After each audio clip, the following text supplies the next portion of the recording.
आकर्षक स्टूडियो के भीतर मंच इंतजार कर रहा है, जो हिंदी कहानी कोना के जादुई क्षेत्र का प्रवेश द्वार है। कथावाचक आगे बढ़ता है, उसकी आवाज गर्मजोशी से गूंजती है, क्योंकि वह दर्शकों का अभिवादन करता है। आपका हिंदी कहानी कोने में स्वागत है।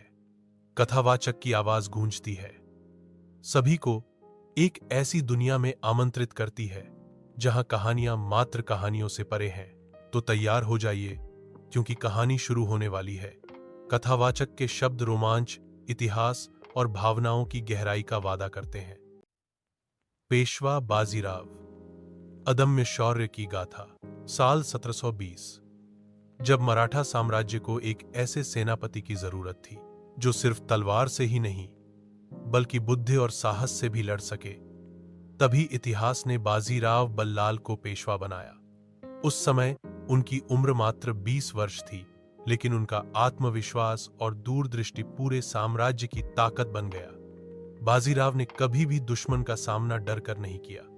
वे मानते थे, युद्ध मैदान में नहीं, दुश्मन की सोच में जीता जाता है। एक बार जब दिल्ली की सल्तनत अपनी ताकत के घमंड में डूबी हुई थी, तब बाजीराव ने अपनी तेज चाल और घोड़ों की रफ्तार से पूरे उत्तर भारत को हिला दिया। उनकी रणनीति बिजली की तरह थी। जहां दुश्मन सोचता भी नहीं था, वहां बाजीराव अपनी सेना के साथ प्रकट हो जाते। उनकी सबसे बड़ी जीत नर्मदा किनारे हुई, जब उन्होंने मुगल साम्राज्य की विशाल सेना को धूल चटाई। लोग कहते हैं कि बाजीराव तलवार चलाते समय ऐसे दिखते थे जैसे खुद रणभूमि का देवता अवतरित हो गया हो। लेकिन बाजीराव की असली पहचान सिर्फ एक योद्धा की नहीं थी। वे अपने सैनिकों के दुख दर्द में शामिल होते थे, उनके साथ घास पर सोते और पानी भी बांट कर पीते। इसी वजह से उनकी सेना उन्हें भगवान मानती थी। बाजीराव का जीवन केवल 40 वर्षों का रहा, लेकिन उन 40 सालों में उन्होंने जितनी लड़ाइयां लड़ी, उसमें एक भी हार दर्ज नहीं हुई। वे इतिहास के उन विरले योद्धाओं में से हैं जिन्हें दुनिया अजेय कहकर याद करती है। बाजीराव सिर्फ एक नाम नहीं, बल्कि वीरता, रणनीति और त्याग की अमर गाथा है। दिल्ली के विशाल बाहरी इलाके में मराठा सेना अपनी अटूट प्रगति शुरू करती है। सबसे आगे पेशवा बाजीराव दृश्य का सर्वेक्षण करते हैं। उनका भाव विजयी संकल्प का मुखौटा है।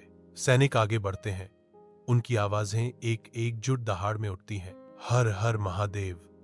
युद्ध का नारा गूंजता है, जो उनके अथक अग्रिम का संकेत देता है। मुगल दरबार के हृदय में बादशाह मोहम्मद शाह रंगीला अपने सिंहासन पर बैठे हैं। उनकी भौहें चिंता से तनी हुई हैं। मराठा सेना के आगमन की फुसफुसाहट सम्राट के दरबार में डर की लहरें भेजती है। दिल्ली के द्वारों पर बढ़ते खतरे को दर्शाते हुए चिंता सम्राट के चेहरे पर छा जाती है। दरबारी सम्राट के संकट को दर्शाते हैं, क्योंकि वे अशुभ समाचार को आत्मसात करते हैं। एक स्पष्ट भय की भावना सभा में व्याप्त है, जो मुगल दरबार पर छाया डालती है। युद्ध के मैदान में मराठा और मुगल सेनाएं एक क्रूर संघर्ष में टकराती हैं। बाजीराव गति का बवंडर बन जाता है, जो दुश्मनों को लगातार क्रोध से काटता है। उसकी तलवार हवा में चीरती है। हर वार मुगल सेना के खिलाफ एक निर्णायक प्रहार है। मुगल पंक्तियां लड़खड़ाती हैं। उनकी संरचनाएं लगातार हमले के तहत बिखर रही हैं। बाजीराव की गति और रणनीति मुगल सेना को नष्ट कर देती है, जिससे युद्ध का रुख बदल जाता है।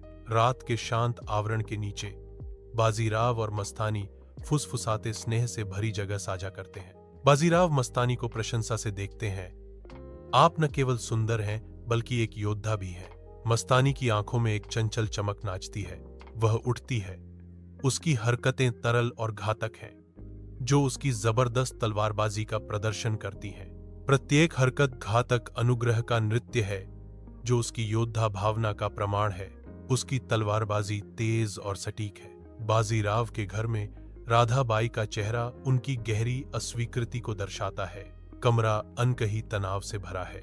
राधाबाई दृढ़ता से घोषणा करती हैं, तुम इस घर की बहू नहीं बन सकती। बाजीराव की आवाज सन्नाटे को चीरती है। मस्तानी मेरी जिंदगी का एक अभिन्न अंग है। कावेरी नदी के पास बाजीराव एक तंबू में कमजोर पड़े हैं, जो मस्तानी की धुंधली यादों से परेशान है। बाजीराव की सांस धीमी हो जाती है। उनकी आत्मा दूर जा रही है क्योंकि नदी बहती रहती है, उनकी मृत्यु के प्रति उदासीन। कावेरी नदी चुपचाप बाजीराव के अंतिम क्षणों की गवाह है। कुछ समय बाद मस्तानी का भी निधन हो जाता है। दोस्तों, अगर यह कहानी आपके दिल को छू गई हो तो हमारे साथ जुड़े रहिए। जहां चैनल को सब्सक्राइब करें तो वह वीडियो को लाइक करें, एलबी और अपने दोस्तों के साथ शेयर करना मत भूलिए। आपका हर एक लाइक और सब्सक्राइब हमारी सबसे बड़ी ताकत है।